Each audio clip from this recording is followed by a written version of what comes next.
Comparecía como cidadán, así que non se lle podían pedir ningunha responsabilidade de carácter político porque el non o era, que non respondía políticamente nesa comisión de investigación. Preguntado polo Grupo Mixto directamente se foi el o facilitador dese rescate da aeroliña Plus Ultra. Moi atentos a esa comisión de investigación nestes días, mentres miramos tamén a vivenda. Hai poucas xornadas eran os arquitectos os que alertaban da situación do escaso movimento da construcción, especialmente en Santiago. O feito que non queda aí porque agora son os arquitectos técnicos da provincia da Coruña os que amplían esa análise. Os datos son claros, descenden tamén na capital galega reformas. Son menos nos pisos, nos locais e tamén nas fachadas dos edificios.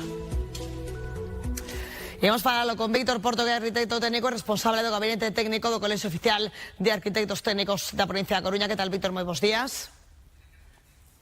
Hola, moi bons días.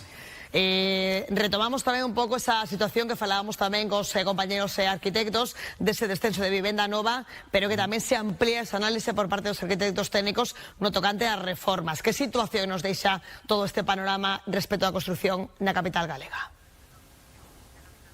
Bueno, primeiro que temos que decir é que son datos que temos que ver con cautela. É certo que a baixada no 2025 é bastante significativa en todos os ámbitos na cidade de Santiago, pero tamén é certo que vimos dunhos exercicios anteriores pois moi positivos. Entón, nós temos que analizar tendencias, é dicir, non nos podemos fiar dun resultado puntual, temos que ver como vai ir este ano 2026 para ver se confirma esa tendencia a baixa ou simplemente pois é un axuste tamén que se poda considerar natural.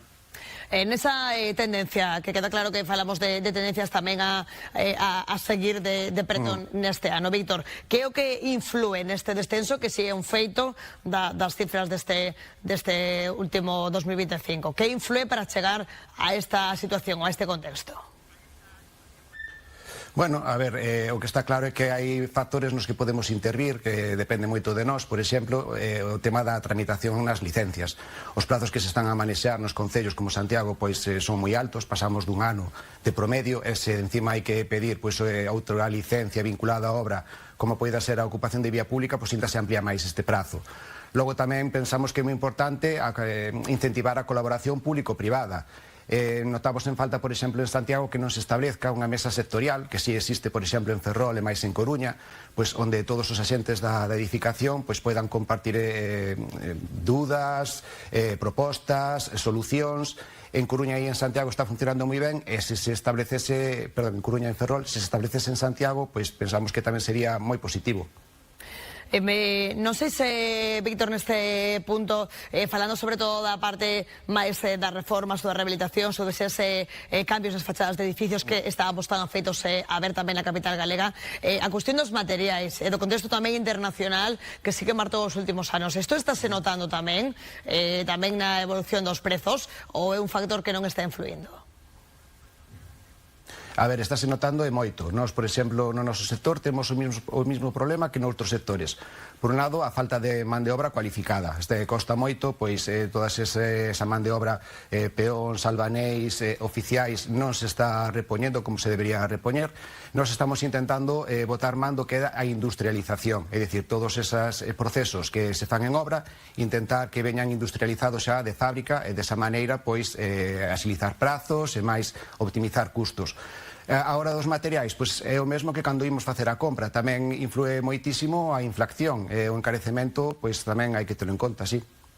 De feito, esta situación, insistimos, falamos de 2025, hai que ver como evoluciona este ano tamén, como se mantén esta tendencia.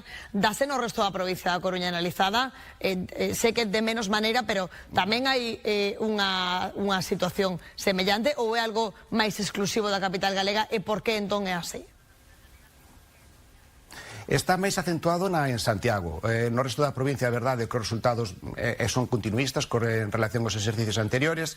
Descoñecemos porque en Santiago está sendo máis acentuado. Ben, é certo, por exemplo, que no caso de construción de vivenda nova, o promedio dos últimos anos estaba en 100 e pico. No 2024, que é o ano que estamos tomando como referencia, subiu a 216, creo recordar. Claro, un número moi elevado.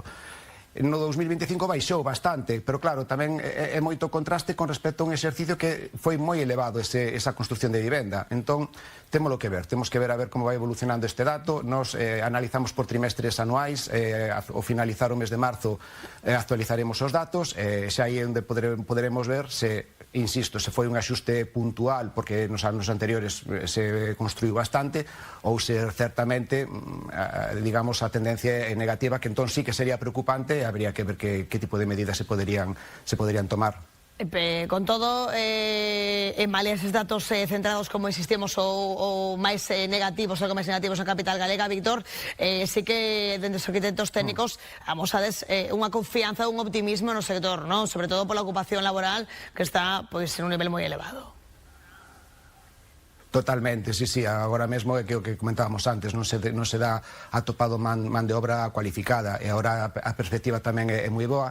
O mes pasado asinouse o segundo pacto da vivenda, que participou Xunta de Galicia e todos os axentes que participamos no sector de edificación, co compromiso de construir máis de 10.000 vivendas ata o ano 2030, co cual son moi boas noticias e pensamos que tamén moi positivas para toda a poboación, claro. Bueno, pois Víctor Porto, do Colexio de Arquitectos Técnicos da provincia da Coruña, grazas por estar con nos analizando esta situación actual e quedamos pendentes da evolución tamén deste ano.